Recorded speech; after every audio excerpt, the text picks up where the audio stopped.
1947 एक ऐसी तारीख जो हमारे जहनों पर हमेशा के लिए नक्श हो चुकी है।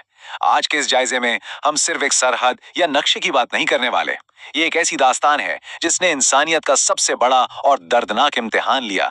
तो चलिए सीधा इस संजीदा मौजू की गहराई में चलते हैं और समझते हैं कि आखिर इस एक लकीर की असल कीमत थी क्या। 1947 की वो गर्मी सिर्फ मौसम की गर्मी नहीं थी, नफरत जल रही थी और इंसानियत अपने ही खून में डूबने वाली थी। आप जरा सोचिए, लोग अपने घरों में बैठे ये गुमान भी नहीं कर सकते थे कि आने वाले चंद हफ्तों में वही गलियां जहां उनके बच्चे खेलते थे लाशों से भरने वाली हैं। ये अचानक टूट पड़ने वाली ऐसी कयामत थी जिसने लातादाद जिंदगियां हमेशा के लिए निगल लीं। पहला हिस्सा, the seeds of division. बर्रे Sagir के इस बंटवारे की बुनियाद कैसे रखी गई। अगर हम इस पूरे सफर की टाइमलाइन को देखें तो 2 सदियों की बरतानवी हुकूमत ने अपनी डिवाइड एंड रूल पॉलिसी से मजहबी दुश्मनी को आहिस्ता आहिस्ता हवा दी। 1946 के कलकत्ता फसादात ने इस आने वाले तूफान की पहली खौफनाक झलक दिखा दी थी, जहां हजारों लोग मारे गए। फिर तेजी से बदलते हालात में जून 1947 में अचानक तकसीम का ऐलान होता है और बिलाखिर 14 अगस्त 1947 को पाकिस्तान वजूद में आ जाता है। आप देख सकते हैं कि सियासी खेल कितनी तेजी से एक अवामी तबाही में तब्दील हो गया। अब यहाँ दो बिल्कुल मुख्तलिफ नजरियात आमने सामने थे। एक तरफ मोहम्मद अली जिन्ना का दो कौमी नजरिया बिल्कुल वाजे था कि मुसलमान और हिंदू बिल्कुल अलग कौमें हैं जिनका मजहब, कल्चर और जीने का अंदाज एक दूसरे से मुख्तलिफ है। जबकि दूसरी तरफ वो लोग थे जो मुत्तहिदा हिंदुस्तान यानी एक अनडिवाइडेड नेशन के हक में थे। इन्हीं शदीद मुतजाद पॉलिटिकल व्यूज के टकराव ने आखिरकार इस खित्ते की तकसीम को यकीनी बना दिया। दूसरा हिस्सा, ड्रॉइंग द रैडक्लिफ लाइन, वो बॉर्डर जो महज चंद हफ्तों में खींच दिया गया। यहाँ हिस्ट्री की सबसे बड़ी ट्रेजेडी और आयरनी हमारे सामने आती है। सर सिरिल रैडक्लिफ, एक ऐसे ब्रिटिश वकील जिन्हें ये लाइन ड्रॉ करने का काम सौंपा गया, जो इससे पहले कभी हिंदुस्तान आए ही नहीं थे। उन्हें सिर्फ कागजी नक्शों और स्टेटिस्टिक्स की बुनियाद पर लाखों करोड़ों लोगों की किस्मत का फैसला करना था। उन्हें जमीनी हकायक या वहां के लोगों का कोई अंदाजा नहीं था, लेकिन उनकी खींची गई उस एक लकीर ने पूरे सब कॉन्टिनेंट को आग में झोंक दिया। तीसरा हिस्सा, द ग्रेटेस्ट मैस माइग्रेशन। इस नई सरहद के पार लाखों लोगों का सफर, 1 करोड़ से जायद। इस नंबर की संगीनी को जरा महसूस करें। 1 करोड़ से जायद इंसान अपना सब कुछ, अपना घर बार छोड़कर अनजान मंजिलों की तरफ निकल पड़ने पर मजबूर थे। ह्यूमन हिस्ट्री में इतने बड़े पैमाने पर ऐसी मैस माइग्रेशन कभी नहीं देखी गई। ये नंबर नहीं, लाखों उजरी हुई जिंदगियां हैं। इस सफर की हकीकत बयान करना भी मुश्किल है।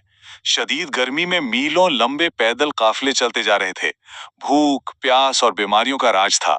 दोनों अतराफ में औरतों को बेरहमी से अगवा और दरिंदगी का निशाना बनाया गया। और रिलीफ कैंपों का हाल ये था कि वहां यतीम बच्चे अपने माँ बाप को पुकार रहे थे, जिनके बारे में किसी को कुछ पता ही नहीं था। हर इंसान सिर्फ और सिर्फ जिंदा बचने की भागदौड़ में था। चौथा हिस्सा, journey of the ghost trains. जब उम्मीद की सवारी मौत का मरकज बन गई। घोस्ट ट्रेन्स यानी भूतिया ट्रेनें। तारीख में ये लफ्ज उन ट्रेनों के लिए इस्तेमाल होता है जो जब पाकिस्तान पहुंची तो उनमें एक भी जिंदा शख्स मौजूद नहीं था। रास्ते में इन पर मुसल्लह जत्थों ने ऐसे बेरहम हमले किए कि मंजिलों पर पहुंचने वाली बोगी सिर्फ लाशों से भरी थीं। इस खौफनाक इस्तिलाह को सुनकर आज भी रोंगटे खड़े हो जाते हैं। एक बुजुर्ग मुहाजिर का बयान सुने, जब हम पैदल पाकिस्तान आ रहे थे तो हमने एक नहर के किनारे सैकड़ों लाशें देखी। पानी का रंग सुर्ख हो चुका था। ये जाहिर करता है कि एदादो शुमार से हटकर आम इंसान ने किन दिलखराश मंजरों का सामना किया। नहरों का पानी लाल होना इस बात की गवाही था कि इंसानियत किस कदर खून में नहा चुकी थी। और सच तो ये है कि तशद्दुद ने किसी को नहीं बख्शा। पंजाब के गांव थोवा खालसा में दर्जनों सिख औरतों ने हमला आवारों से बचने के लिए कुओं में छलांग लगाकर इज्तिमाई खुदकुशी कर ली। दूसरी तरफ मुसलमान औरतों के साथ भी अगवा और कत्ल की इंतहा की गई। ये वाकयात इस बात का सबूत हैं कि उस वक्त मुसलमान, हिंदू या सिख होने की किसी को परवाह नहीं थी। इंसानियत खुद अजाब का शिकार थी। पांचवा हिस्सा, the cost of new beginnings. बिल्कुल खाली हाथ नई सरजमीन पर आमद।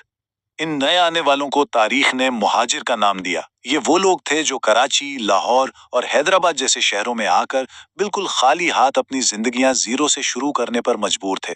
जो लोग कल तक अपनी जमीनों पर खुशहाल थे, अब उनका कारोबार, मवेशी, यहाँ तक कि उनके प्यारे, सब कुछ पीछे छूट चुका था। उस वक्त लाहौर बेघरी का सबसे बड़ा एपिसेंटर बन गया। लाखों लोगों ने स्कूलों, मस्जिदों और खुले मैदानों में पनाह ली। और उस नई हुकूमत का हाल सोचिए, جس کے پاس ٹھیک سے کام کرنے کے لیے بیسک دفاتر تک نہیں تھے، وہ اس عظیم انسانی طوفان کو سنبھالنے کی جدوجہد کر رہی تھی۔ یہ کسی بھی نئی اسٹیٹ کے لیے کمر توڑ دینے والا بوجھ تھا۔ 10 لاکھ۔ مورخین کا اندازہ ہے کہ اس تقسیم کے دوران تقریباً 10 لاکھ لوگ مارے گئے، لیکن حقیقت یہ ہے کہ ان گنت موتیں تو کبھی ریکارڈ پر ہی نہیں آئیں۔ اصل تعداد اس سے کہیں زیادہ بڑی ہو سکتی ہے۔ چھٹا حصہ، The Lingering Historical Scars، generational trauma اور وہ زخم جو آج بھی تازہ ہیں۔ مجھے آج بھی اپنی ماں کی آخری چیخ سنائی دیتی ہے۔ امرتسر سے آنے والی ایک خاتون کا یہ جملہ آپ کو ہلا کے رکھ دے گا۔ یہ اس بات کا ثبوت ہے کہ تقسیم کے زخم صرف جسمانی نہیں تھے۔ لوگوں نے فزیکلی تو سرحد پار کر لی تھی، لیکن ان کے ذہن کبھی بھی اس آگ اور خون سے باہر نہیں نکل سکے۔ یہ ٹراما نسلوں تک ٹرانسفر ہوا۔ لیکن جہاں اتنا گہرا اندھیرا تھا، وہاں انسانیت کی چھوٹی چھوٹی روشنیاں بھی جلی تھیں، اور یہ دیکھنا بہت اہم ہے۔ ایسے ہندو بھی تھے جنہوں نے اپنی جانیں خطرے میں ڈال کر مسلمانوں کو اپنے گھروں میں چھپایا، اور بالکل اسی طرح مسلمانوں نے سکھوں اور ہندوؤں کو سیفلی سرحد پار کروایا۔ یہ بتاتا ہے کہ ایکسٹریم نفرت کے باوجود معاشرے سے بہادری اور انسانیت مکمل طور پر ختم نہیں ہوئی تھی۔ تو تقسیم کی اصل قیمت کیا تھی؟ وہ صرف زمین یا پیسے کا نقصان نہیں تھا۔ اصل لاس ان بچپن کے آنگنوں کا تھا، ان رشتہ داروں کا جو ہمیشہ کے لیے بچھڑ گئے، اور اس مشترکہ تاریخ کا جو اس لکیر کی دوسری طرف ہمیشہ کے لیے چھوٹ گئی۔ یہ ایسے انسین لاسز ہیں جو آج کی نسل کو بھی ڈیپلی متاثر کرتے ہیں۔ تو اس پورے تاریخی سفر سے ہمارا سب سے اہم ٹیک اوے یہ ہے، تاریخ صرف فتح اور آزادی کے جشن سے نہیں بنتی، یہ انتہائی شدید انسانی دکھ، عظیم قربانیوں اور لاکھوں ایسی قبروں سے تراشی جاتی ہے جن پر کوئی نام و نشان نہیں ہوتا۔ آزادی کی خوشی مناتے وقت ہمیں اس ہیومن کاسٹ کو بالکل بھی فراموش نہیں کرنا چاہیے۔ اور ہم اپنے اس جائزے کا اختتام اس گہرے سوال پر کرتے ہیں، کیا تاریخ کبھی واقعی خاموش ہوتی ہے؟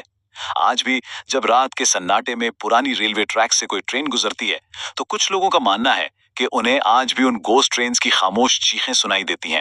یہ ایک ایسی حقیقت ہے جو آپ کو ہمیشہ سوچنے پر مجبور کرتی رہے گی۔